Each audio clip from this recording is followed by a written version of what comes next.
Hey, how are this is Sai Charbirkula channel. Today guest ఎవరంటే దాదాపు 800 సినిమాలకైతే madam అయితే dubbing అయితే చెప్పారనమాట.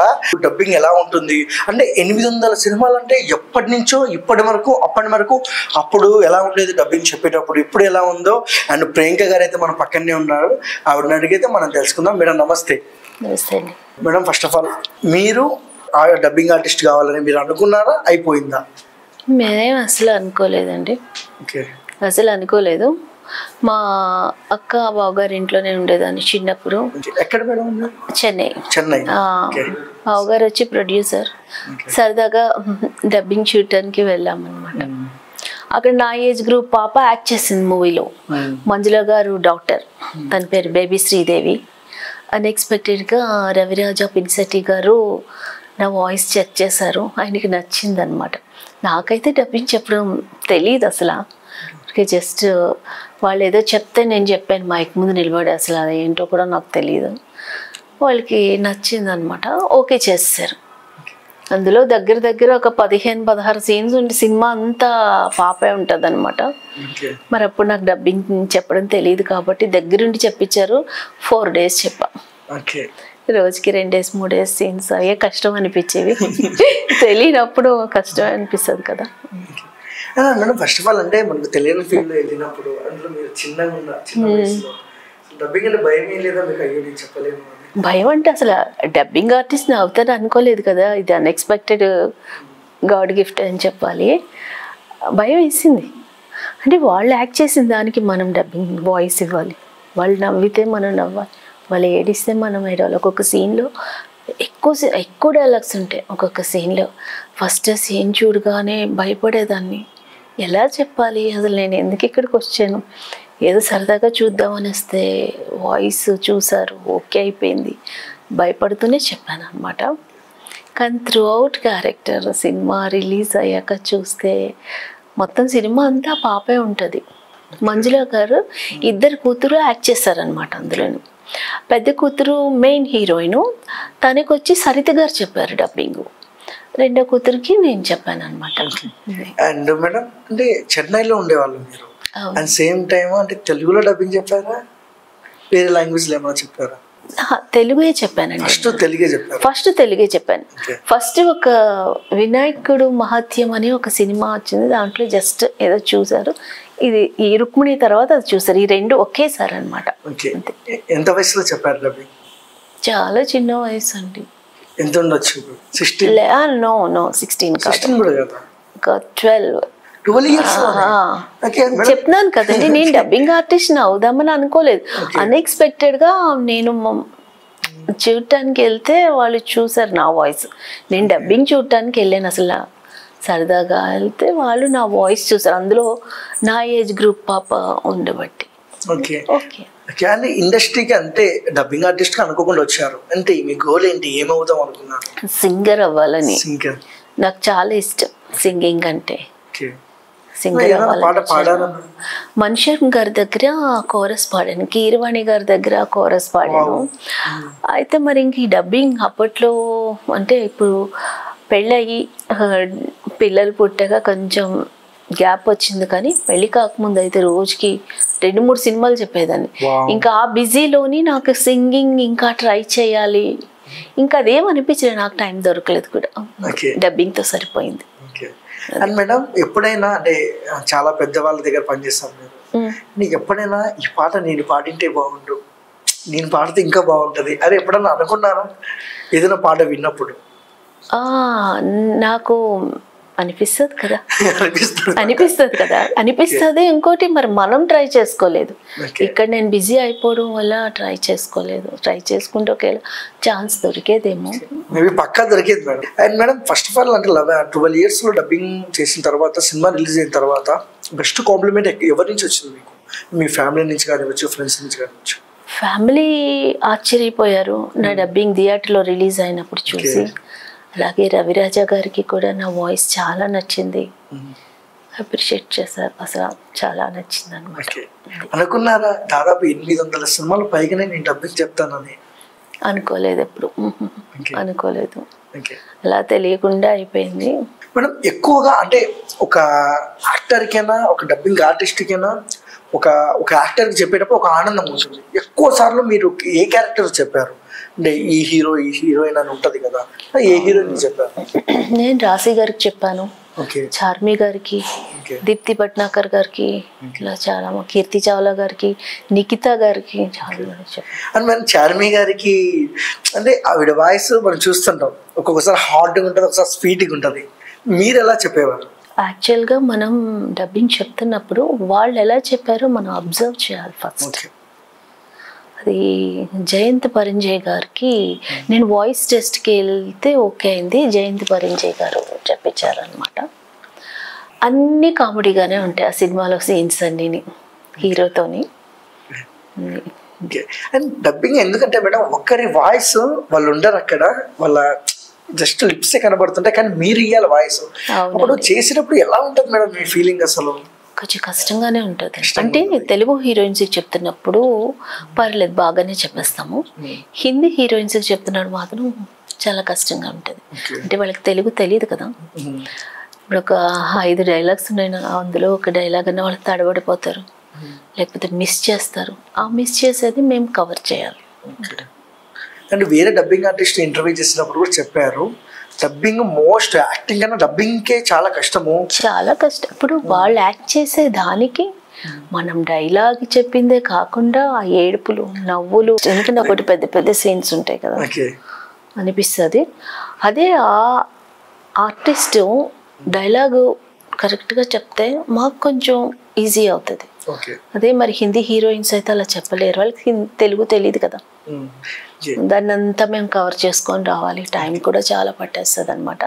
నాకైతే అల్లరిపిడికి చెప్తున్నప్పుడు చార్మి గారు బాగానే చెప్పారు, తెలుగు డైలాగ్స్ అయ్యి చక్కగా చెప్పారు. అందుకని నేను ఈజీగానే చెప్పేస్తాను అనమాట.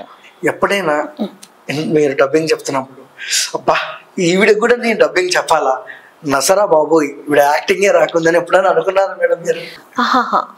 యాక్టింగ్ వచ్చు, తెలుగు ఆర్టిస్టే. నేను కాశీలోని ఒక క్యారెక్టర్ చెప్పానండి, అప్పుడు అబ్బా అనిపించింది. అంటే నేను ఫస్ట్ వెళ్ళాను, వాళ్ళకి నచ్చలేదు. మళ్ళీ ఇంకొక 18 మంది 15 మంది దగ్గర వచ్చారు, అది నచ్చలేదు. మళ్ళీ నన్నే తీసుకున్నారు. రోజుకి ఒక డైలాగ్ చెప్పేదాన్ని, వాళ్ళకి ఎలా చెప్పినా నచ్చేది కాదనమాట. అప్పుడు కొంచెం అలాగా, అంటే మంచి క్యారెక్టర్, మెయిన్ క్యారెక్టర్ అనమాట. అందుకని వాళ్ళు బాగా చెయ్యాలి మనం అన్న ఉద్దేశంతో నాతో అలా చెప్పించుకున్నారు. ఇప్పుడు చెప్పాను కదా నేను 2 hours 3 hours చెప్పేస్తానని, ఆ కాశీ మూవీ మాత్రం 15 days చెప్పా. 15 days 2 scenes 15 days. అదేంటి మేడం? ఒక్కొక్క ముక్క తీసుకురా. మెయిన్ క్యారెక్టర్ బాగా ఏడుపులు అయ్యి ఉంటే ఒక్క ఏడుపు ఏడ్చేసరికి గొంతు పోయేదన్నమాట. మెయిన్ రోల్ కదా, వాళ్ళు కొంచెం ఇంట్రెస్ట్ గా చెప్పించుకునేవారు, అలా అయిందనమాట. అంటే మేడం ఇంకొక విషయానికి వస్తే కొంతమంది స్టూడియో వాళ్ళు ఏం చేస్తారంట, అంటే నేను విన్నా అడుగుతున్నాను మమ్మల్ని, బాగా చెప్పినా కూడా ఇది బాగాలేదు మేడం అంటే వాళ్ళ టైం వాచ్ ఎక్కువ రావడానికి బాగాలేదు అంటారని విన్నా. ఇది ఎంతవరకు కరెక్ట్ అంటారు? అలా కాదండి. ఇప్పుడు మీరు ఒకలాగా మీ మనసు ఒకలా ఉంటుంది, నా మనసు ఒకలా ఉంటుంది. ఇప్పుడు అది ఎలా ఉంటుంది అంటే నేను సింగిల్ టేక్లో చెప్పేయాలి అని అనుకుంటాను. అంటే ఎంత కష్టమైందైనా సరే. కొంతమంది ఏమనుకుంటారు, ప్రశాంత్ కంగారు ఏముంది, ప్రశాంతంగా చెప్పుకుందాంలే అని అనుకుంటారు. అలాగే మేము డబ్బింగ్ చెప్తున్నప్పుడు కొంతమంది ఇంజనీర్స్కి నచ్చేస్తుంది, వెంటనే ఓకే చేస్తారు. కొంతమంది ఏంటంటే ఇంకొకసారి చెప్పుకుందాము అలా. ఇప్పుడు ఒకసారి లో ఓకే అయిపోయేది, కొంతమంది ఒక 3-4 సార్లు తీస్తారు. ఒక్కొక్కలా ఉంటారు కదా. మీ అదే పిల్లలు పుట్టిన తర్వాత మీ పిల్లలు మీ సినిమాలో మనం చూసారు ఎప్పుడమ్మా? చూసారండి. పిల్లల్ని కూడా డబ్బింగ్ ఆర్టిస్టులను చేశాను. అవునా? మా బాబుకి 9 years 5th standard డబ్బింగ్స్ అవి నేర్పించాను. పాప కూడా డబ్బింగ్ చెప్తుంది అన్నమాట. ఎందుకు అంటే మీకు సింగింగ్ అంటే బాగా ఇష్టంగా, సింగర్ చేయొచ్చుగా? అంటే ఇది నా చేతిలో పని కదా, మళ్ళీ సింగింగ్ అనేసరికి నేను ట్రై చేసుకోవాలి. డబ్బింగ్ అనేసరికి మా ఫ్యామిలీలోనే ఉన్నారు కదా, మా అక్క, మా బావగారు, ఇంకా వేరే చోటికి వెళ్ళే పని ఉండదు కదా, అందుకని ఫస్ట్ ఇది నేర్పాను. వాళ్ళకి అది కూడా ఇంట్లో ప్రాక్టీస్ చేపిస్తూ ఉంటాను, సింగింగ్ అది కూడా. ఫస్ట్ ఆఫ్ ఆల్ ఏంటంటే మనం ఎంత గ్రోత్ అవుతున్నామో అంతకన్నా డబల్ మన పిల్లలు కావాలని కోరుకుంటాం. ఓకే, ఏంటి అప్కమింగ్ ఫ్యూచర్లో మీ పిల్లల్ని ఎలా చేయాలనుకుంటున్నారు? పిల్లల్ని బాగా చదివిచ్చేస్తాం. వాళ్ళు ఏం చదువుకుంటానంటే అది చదివిచ్చేస్తాం. పక్కన ఇది ఈ డబ్బింగ్ సింగింగ్ అనేది ఇది కూడా. ఎప్పుడైనా మేడం ఏంటంటే చెప్పారు ఒక 2 సీన్లకు 15 days చెప్పారండి. ఎప్పుడైనా మీరు ఎక్కడికైనా డబ్బింగ్కి వెళ్ళినప్పుడు ఎప్పుడైనా రిజెక్ట్ అవుతారు? ఆడిషన్లో ఒక యాక్టర్ సెలెక్ట్ కావడము, ఒక యాంకర్ సెలెక్ట్ కాకపోవడము, ఒక డబ్బింగ్ ఆర్టిస్ట్ వద్దనడము, ఇప్పుడు నా ఫుల్ డిసప్పాయింట్ అయ్యి అసలు ఈ ఫీల్డే నాకు వద్దు అని అనిపించింది? ఇప్పుడు ఫీల్డే నాకు వద్దని అనిపించలేదు, కానీ అసలు ఎందుకు డబ్బింగ్ ఆర్టిస్ట్ అయ్యాము అనిపిస్తుంది ఫస్ట్, నా ఫీలింగ్స్. ఇంకొకటి మనం సరిగ్గా చెప్పలేదా, ఇన్ని సినిమాలు చెప్పాం కదా, ఇందులో ఎందుకు ఒకే కాలేపోయాం అనిపిస్తుంది. అది 2-3 రోజులు అలాగే ఉంటుంది మైండ్లోని, చాలా డిస్టర్బెన్స్. ఎప్పుడన్నా ఎవరన్నా అన్నారు మేడం మీరు బాగా చెప్పట్లేదు అని? బాగా చెప్పట్లేదు అన్నారు, కానీ అలా ఎవరు అన్నారు. కానీ ఇప్పుడు మనం టెస్ట్కి వెళ్తాం కదా, ప్రతి సినిమాకి టెస్ట్ ఉంటుంది, వెళ్తాం కదా, ఆ హీరోయిన్ బాడీ లాంగ్వేజ్కి మన వాయిస్ మ్యాచ్ కాకపోవచ్చు అంతేకాని మనకేదో తెలియదనో చేత కాదనో కాదు, ఆ హీరోయిన్కి మన వాయిస్ మ్యాచ్ కాకపోవచ్చు. అందుకు madam at same time dubbing ఆర్టిస్టులకి ఎక్కువ గుర్తింపు ఉండదు అని చాలాసార్లు అంటారు. నిజమేనా? ఉండదు గుర్తింపు ఉండదు అంటే అసలు మొన్నటి వరకు డబ్బింగ్ అంటే ఏంటి అనేవారు. అంటే ఆ హీరోయిన్సే మాట్లాడుతున్నారేమో అన్న ఉద్దేశం ఆడియన్స్ది. ఇప్పుడేదో ఇన్ని ఛానల్స్ వచ్చాక ఈ ఛానల్స్ వల్ల డబ్బింగ్ చెప్తారు, ఒక హీరోయిన్కి డబ్బింగ్ చెప్తారు అనేది ఇప్పుడు అందరికీ తెలుస్తుంది. ఒకప్పుడు డబ్బింగ్ అంటే కొంచెం డబ్బింగ్ చెప్తారా, ఎలా చెప్తారు అలాగని. మేడం అంటే ఏ ఇయర్ నుంచి స్టార్ట్ చేస్తారు మీరు డబ్బింగ్? 2000 నుంచి ఇప్పటి వరకు. అప్పటికి ఇప్పటికి తేడా ఏంటి? డబ్బింగ్లో మార్పులు ఏమొచ్చాయి? మార్పు ఏమి రాలేదు, కానీ నా చిన్నప్పుడు నాకన్నా ముందు అంటే మా అక్క బావ గారు చెప్పేవారు, ఇప్పుడు ఒక సీన్లో 4 ఉన్నారు అనుకోండి, 4 డబ్బింగ్ ఆర్టిస్టులు ఉండి చెప్పాలి అంట. 4లో ఏ ఒక్కరు మిస్టేక్ చేసినా మళ్ళీ 1 more అలా అన్నమాట. ఇబ్బంది కదా, చాలా ఇబ్బంది. మరి ఏం చేస్తాం, అప్పుడు అలాగా. ఇప్పుడంతా సిస్టమ్ మారిపోయింది కదా. ఇప్పుడు ఇబ్బంది పడ్డారా 4 వచ్చి ఎవరో ఒకరు మిస్టేక్ చేస్తారు? అంటే నేను వచ్చే టైంకి అదంతా లేదండి, నేను వచ్చే టైంకి అంతా మారిపోయింది. Okay. And madam same time ఏంటంటే ఎప్పుడైనా ట్రై చేశారా? అంటే ఇప్పుడు యూట్యూబ్ డిజిటల్ పెరిగింది, యూట్యూబ్లో ఎప్పుడైనా పాట పాడే సొంతంగా రాసి యూట్యూబ్లో షేర్ చేద్దామని ఎప్పుడైనా అనుకున్నారా? అసలు నాకు అకౌంటే లేదు, వీటికి దూరంగా ఉంటాను. నాకు ఎంతసేపు మా ఆయన గారు, పిల్లలు, ఇంట్లో పూజలు, వీటికే ఎక్కువ ఇంపార్టెన్స్ ఇస్తానండి. నాకు పూజలు అంటే ఇష్టం, దాని మీద ఎక్కువ కాన్సన్ట్రేషన్. ఇప్పుడు కూడా వాయిస్ చాలా బాగుంది మేడం, ఏదైనా ఒక పాట చిన్నగా ఏదో ఒకటి.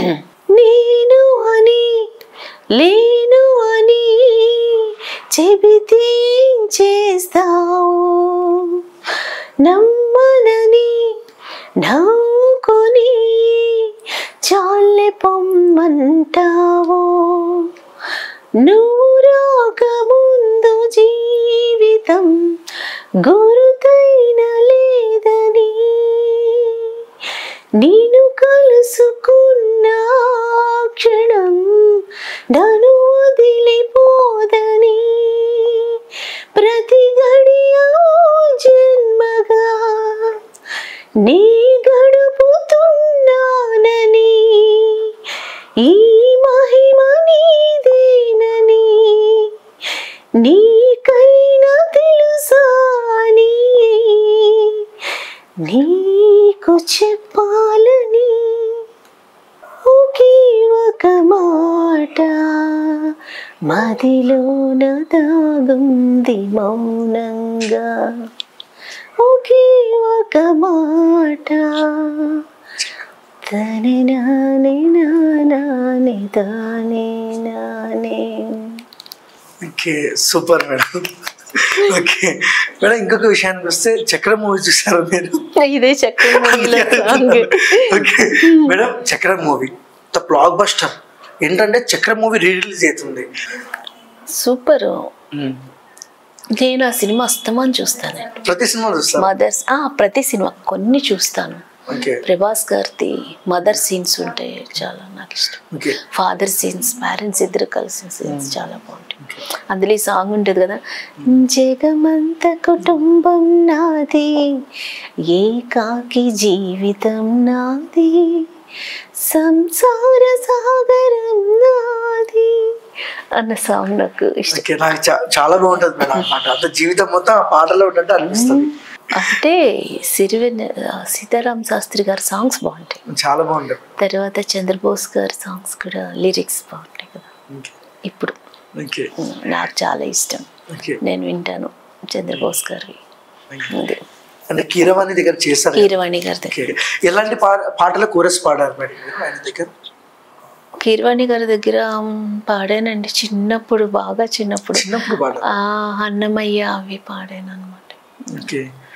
మీకేమన్నా ఫేవరెట్ హీరో ఉన్నాడా మన టాలీవుడ్ లో? పవన్ కళ్యాణ్ గారు. కళ్యాణ్ గారు. నాకు తమిళ్లో రజనీకాంత్ గారు అంటే ఇష్టం. రజనీకాంత్ గారు ఇష్టం. తెలుగులో అయితే వెంకటేష్ గారు, పవన్ కళ్యాణ్ గారు ఇష్టం. సంపూర్ణ అభిప్రాయం ఏంటి ఆయన పొలిటికల్ జీవితం మీద, సినిమా జీవితం మీద? అసలు ఒక హీరో అలా డేర్ చేయడం చాలా గ్రేట్ కదండి. నాకైతే చాలా ఇష్టం అనమాట. మేడం మనం చూస్తున్నాం పిఠాపురంలో అసలు ఎప్పుడు లేదనుకుంటా ఒక ఎమ్మెల్యేగా ఆయన పోటీ చేస్తున్నాడు. అక్కడైతే పిఠాపురంలో పురోహూతిక అమ్మవారు ఉన్నారు. అష్టాదశ శక్తి పీఠాల్లో ఒకరు, 10వ శక్తి పీఠం అనుకుంటాను. డెఫినెట్గా పవన్ కళ్యాణ్ గారు వచ్చేస్తారు. ఎప్పుడైనా చూసారా మేడం కళ్యాణ్ గారు మీరు దగ్గర నుంచి? ఖుషి మూవీ చేశాను. చేశారుగా మీరు? ఎవరు చెప్పారు మేడం? ఖుషి మూవీలోని హిందీ డైలాగ్స్ ఉంటే చెప్పించారండి సార్. హిందీ, తమిళ్, కన్నడ కూడా చెప్తారా మీరు? నేను తమిళ్, తెలుగు చెప్తాను. అంటే ఖుషి మూవీలోని హిందీ డైలాగ్స్ ఉన్నాయన్నమాట, అవి చెప్పించారు. తెలుగు మధుమతి తమిళ్ నేనే చెప్పాను అనమాట. ఉదయ్ భాను గారికి నేనే చెప్పాను. తమిళ్లో ఒక 2 అక్షరాలు ఏదో ఒకటి చెప్పండి మేడం. తమిళ్ అంటే బాగా ఇష్టం నాకు. உள்ளவாங்க, పర్వాలేదు உள்ளவாங்க, ఎప్పుడు ఇరికింగ అంటే దాని మీనింగ్ ఏంటంటే లోపలికి రండి, లోపలికి రండి, ఎలా ఉన్నారు అంటే రండి, తినండి అని దాన్ని ఏమంటారు మేడం? వాంగ, వా అంటే రా, వాంగ అంటే రండి అని అర్థం. తిను అంటే సాపుడు, సాపుడుగా అంటే తినండి, తినండి. కొంతమంది హీరోస్ పేరు చెప్తా, వాళ్ళని చూస్తే ఏం గుర్తుకొస్తా చెప్పండి, లేదంటే వాళ్ళని చూస్తే ఏ పాట గుర్తుకొస్తా చెప్పండి, లేదంటే వాళ్ళని చూస్తే ఏ సినిమా గుర్తుకొస్తా చెప్పండి. And first of all Chiranjeevi గారు. చిరంజీవి గారు అంటే ఇంకేం చెప్తామండి. అసలు మా రాజమండ్రిలో అయితే చిరంజీవి గారి సినిమా రిలీజ్ అయితే అభిషేకాలు చేస్తారు పాలతోనే. ఇంకా సంక్రాంతి టైంలో అయితే ఇంకా చెప్పక్కలే, కొట్టేసుకుంటారు ఇంక అంతే టికెట్స్ దగ్గర. అది మీరు ఎప్పుడైనా ఇబ్బంది పడ్డారా? అంటే చిరంజీవి సినిమాకి వెళ్ళి టికెట్ దొరక ఇంకొచ్చిన సందర్భాలు ఉన్నాయి? అంటే మాకు మా డాడీ తీస్తారు, లేకపోతే మా బావగారు తీస్తారు. ఆ ఇబ్బంది అయితే ఏమీ రాలేదు. కానీ నాకు సినిమాకి వెళ్తే మాత్రం ఫస్ట్ నేను న్యూస్ పేపర్స్ ఎక్కడ ఉన్నాయో ముందు వెతుక్కుంటాను, చూసేసుకుంటాను.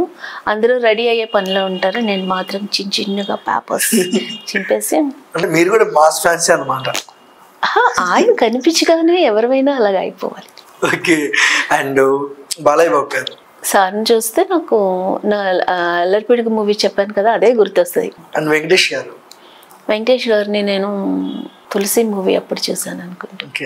వెంకటేష్ గారివి క్లైమాక్స్ సీన్స్ అన్ని, ప్రతి సినిమాలో క్లైమాక్స్ నేను చూస్తాను, నాకు ఇష్టం.